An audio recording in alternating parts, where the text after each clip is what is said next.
सच में मुझे खुद पर यकीन ही नहीं हो रहा था जब मैंने सारी सब्जियों को कुकर में डाला और सीटी लगाई और मिनटों में ठेले जैसी पाव भाजी बन के तैयार हो गई, बिना किसी मेहनत के, बिना किसी झंझट के। ना आपको सब्जियों को अलग से भूनना है, ना ही ढेर सारे आपके बर्तन गंदे होंगे। सिर्फ कुकर में बना करके तैयार कर लिया मैंने, और इसका स्वाद आपको उंगलियां चाटने पर मजबूर कर देगा। उसी पाव भाजी खाने का असली मजा तो ठंड में ही आता है। तो यहाँ पे मैंने प्याज, शिमला मिर्च, टमाटर को ले लिया है और उसको ना कट कर लेंगे, यानी रफली कट कर लेंगे। और यहाँ पे मैंने गैस पर एक कुकर को चढ़ा दिया है, उसमें डालेंगे थोड़ा सा ऑयल और उस पर बटर डालेंगे। ऑयल डालना इसलिए ज़रूरी है कि हमारा बटर जल न जाए। अब यहीं पर डाल देंगे, हमने प्याज को इस तरह से स्लाइस में कट करके रख लिया था, उसको डाल देंगे। यहीं पर डाल देंगे हम अपने शिमला मिर्च को जो बारीक बारीक कट कर लिया था। खड़े लहसुन की कलियों को डाल देंगे। यहाँ पे 10 से 12 लहसुन की कलियाँ लिया है, आधा चम्मच करीब जीरा लिया है और इन सभी को ना भूनेंगे।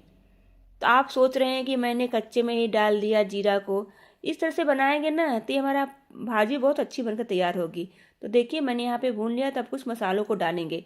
तो हल्दी पाउडर को डाल दें, 1 चम्मच भर के मैंने काश्मीरी लाल मिर्च को डाला है, जिससे रंगत बहुत अच्छी आएगी।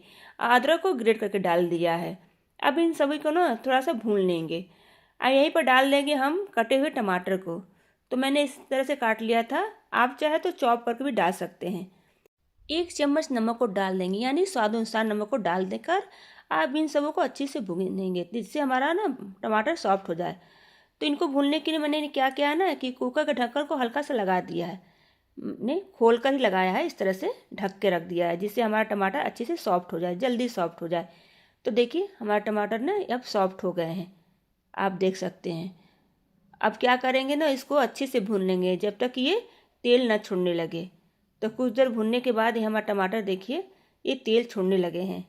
तब यहीं पर हम अपने सब्जियों को डाल देंगे। तो यहाँ पे मैंने बीट रूट लिया है, गाजर ले लिया है, रफली चॉप कर लिया है, मटर को ले लिया है 1 कटोरी, गोभी को ले लिया है और यहीं पर ले लिया है आलू को भी। तो जब तक मेरा मसाला ये भून रहा था टमाटर वगैरह, तब तक मैंने सब्जियों को काट लिया था। तो देखिए मेरा कुकर ना थोड़ा छोटा पड़ गया है, आप थोड़ा बड़ा ले लीजिएगा। तो मैं इसी में एडजस्ट कर रही हूँ। अब क्या करेंगे ना, मसाले में सब्जियों को अच्छे से मिक्स कर देंगे, थोड़ी देर तक भून लेंगे और ऊपर से डाल देंगे 1 चम्मच गरम मसाला। इनको भी अच्छे से मिक्स कर लेंगे मसालों के साथ। तो अब यहीं पर डाल देंगे हम पानी को। तो ज़्यादा पानी नहीं डालेंगे, मैं यहाँ पर 1 कटोरी करीब पानी डाल रही हूँ, यानी 1 कप के करीब पानी डाल रही हूँ। अब इसको ना अच्छे से मिक्स करने के बाद इसको हम ढक्कन लगाकर पकाएंगे। अब यहीं पे मैं कुकर के ढक्कन को लगा दे रही हूँ और 3 से 4 सीटी तक मैंने इसका लगाया था। तो देखिए यहाँ पे मेरे सीटी आने लगे हैं और ठंडा होने देंगे। ठंडा होने के बाद हम कुकर को खोलेंगे। आप देख सकते हैं कि कितनी अच्छी लग रही है हमारी ये सब्जियाँ। देखिए 3 से 4 सीटी में ना हमारी सब्जियाँ ना अच्छे से गल गई हैं। मैं आपको चेक कर दिखाती हूँ, देख सकते हैं आप, देखिए। तब इसको ना ऐसे मैश कर लेंगे, कच्छी की हेल्प से मैश कर लेंगे थोड़ा सा। उसके बाद ना इसको मैशर से मैश करेंगे। तो पोटैटो मैशर ले लीजिएगा, जो आपके पास हो वो ले लीजिएगा, ऐसे इस तरह मैश कर दीजिएगा। देखिए हमारे भांजी अच्छे से मैश हो गई है, तो ऐसी हो जानी चाहिए। अब इसमें लगाएंगे एक तड़का जो इस भाजी की जान है। तो इसके लिए मैंने 1 क्यूब बटर को ले लिया है। अब यहीं पर थोड़ा सा डाल देंगे ऑयल को, जिससे हमारा बटर जले नहीं। तो ऑयल को डालना ज़रूरी है।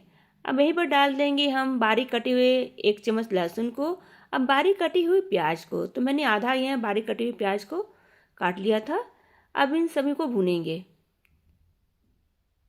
भूनने के बाद ना ये तड़का ना इस सब्जी की बहुत जान होती है, यानी इस भाजी की बहुत जान होती है। तो ये तड़का लाना बहुत ज़रूरी है। तो देखिए हल्का सा ब्राउन हो गया है, तो यहीं पर हम डाल देंगे पाव भाजी मसाले को। तो 1 चम्मच भर के डालिएगा, या आप 1.5 चम्मच भी डाल सकते हैं, जैसे आपकी जितनी सब्जी है क्वांटिटी में, उस क्वांटिटी में डाल दीजिएगा। अब मेरा तड़का रेडी हो गया है, तो हम अपने भाजी में डाल देते हैं। जैसे ही ये तड़का भाजी में जाता है ना, क्या ही बताऊँ आपको, भाजी का स्वाद ना कई गुना बढ़ जाता है। तो इस तड़के को ना ज़रूर डालिएगा, स्किप मत कीजिएगा। अब क्या करेंगे ना, इसको सब्जियों में माने भाजी में अच्छे से मिक्स कर लेंगे तड़के को। अब यहीं पर डाल देंगे आधा चम्मच करीब मैं काली मिर्च को डाल रही हूँ, और थोड़ी सी ना कसूरी मेथी को हाथों से इस तरह से रगड़ कर डालिएगा, जिससे इसका खुशबू और स्वाद दोनों बढ़ जाता है भाजी में। अब इन सभी चीज़ों को भी अच्छे से मिक्स कर देंगे भाजी के साथ। अच्छे से मिक्स करने के बाद ना, अब यहीं पर हम डालेंगे थोड़े से पानी को। तो मैंने यहाँ पानी को गर्म कर लिया था, और थोड़ी सी सूखी सूखी लग रही थी ना, तो जितना थोड़ी सी गाढ़ी रखिएगा, पतला मत करिएगा। तो मैंने 1 कप करीब यहाँ पे पानी को डाला है, और इन सबों को अच्छे से मिक्स करने के बाद पानी के साथ इसको हम थोड़ा सा खौलने देंगे, यानी कि इसको पकने देंगे। मैंने पानी ऊपर से डाला है ना, इसलिए इसको सब्जी के साथ अच्छे से पका लेंगे। तो देखिए हमारा पक रही हैं सब्जियां, अच्छे से भाजी मेरी पक रही है। और यहीं पर डाल देंगे हम अपने ढेर सारे धनिया पत्ता को। तो ये मेरी भाजी बनकर रेडी हो गई है, इसको ढक कर मैं रख देती हूँ अलग। अब चलिए थोड़ी सी सलाद को बना कर रेडी कर लेते हैं। तो मैंने लच्छे में इस तरह ना प्याज काट लिया है रिंग्स में, और थोड़ी सी मैंने काश्मीरी लाल मिर्च को डाल दिया है, काला नमक को डाल दिया है, और आधा नींबू निचोड़ दिया है। तो ये ना सलाद है अच्छे से रेडी हो गया मेरे। तो पाव भाजी के साथ ना ये सलाद ना बहुत बढ़िया लगता है। मार्केट में या ठेले पर ना पाव भाजी के साथ ऐसे ही सलाद मिलती है। तो चलिए मेरी भाजी रेडी हो गई है, सलाद रेडी हो गया। अपने पाव को सेक लेते हैं, रेडी कर लेते हैं। तो मैं यहाँ पर ना एक तवे पर बटर को डाल दिया है, आधा चम्मच पाव भाजी मसाले को डाल देंगे, थोड़ी सी लाल मिर्च को डालकर बटर के साथ मिक्स कर लेंगे। देखिए मैंने इस तरह से मिक्स कर दिया। अब थोड़ी सी यहाँ पर धनिया पत्ती को डालकर इसको भी मिक्स कर लेंगे। अब हम अपने पाव को ना इस तरह से कट कर लेंगे। पाव को इस तरह से 2 पार्ट में इस तरह कट कर लेंगे।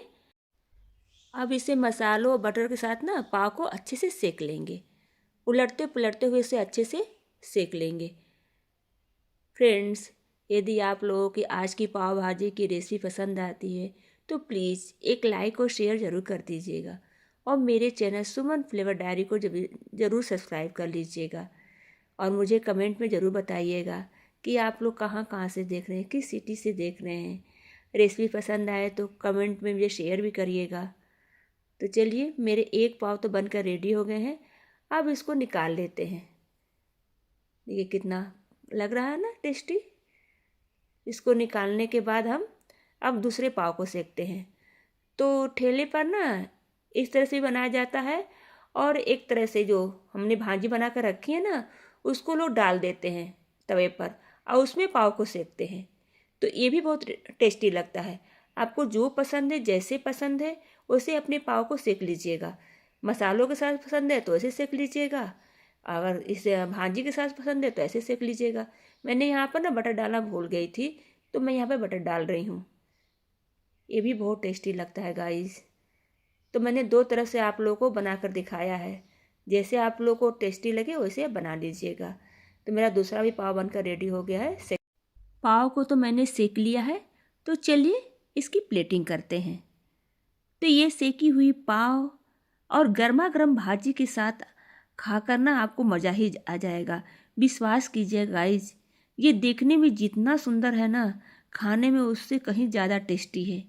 एक बार इस तरह से बनाकर ज़रूर ट्राई कीजिएगा, और मुझे कमेंट में ज़रूर बताइएगा कि आपको ये गर्मा गर्म भाजी, ये सलाद और ये पाव कैसे लगे। मेरे यहाँ ना ये बहुत ही चाव से लोग खाएं, बहुत पसंद से खाएं। बोल रहे थे कि इतना टेस्टी तो पहले बना ही नहीं था। तो आप लोग इस तरह से ना कुकर में बनाकर ज़रूर ट्राई कीजिएगा। बिना किसी झंझट के, कम मेहनत में, कम टाइम में बनकर ये पाव भाजी रेडी हो जाता है। जिसे भी आप इसे खिलाएंगे ना तो उंगलियां चाटते रह जाएंगे, और ये पूछेंगे कि आपने इसे कैसे बनाया है। जब आप उन लोगों को बताएंगे ना कि मैंने इसे कुकर में बनाया है, तो वो विश्वास ही नहीं कर पाएंगे। ये कुकर में कैसे भाजी बनेगी, सिर्फ बॉयल होता है कुकर में सब्जियां। तो इस बार ज़रूर कुकर में ट्राई कीजिए भाजी को, और मुझे कमेंट में ज़रूर बताइए कि कैसी बनी थी आपकी भांजी। तो चलिए मिलती हूँ आप लोगों से एक नई रेसिपी में, एक नई वीडियो के साथ। इसी तरह से मैं नई नई रेसिपी और टेस्टी टेस्टी रेसिपी लेकर आती हूँ अपने चैनल पर।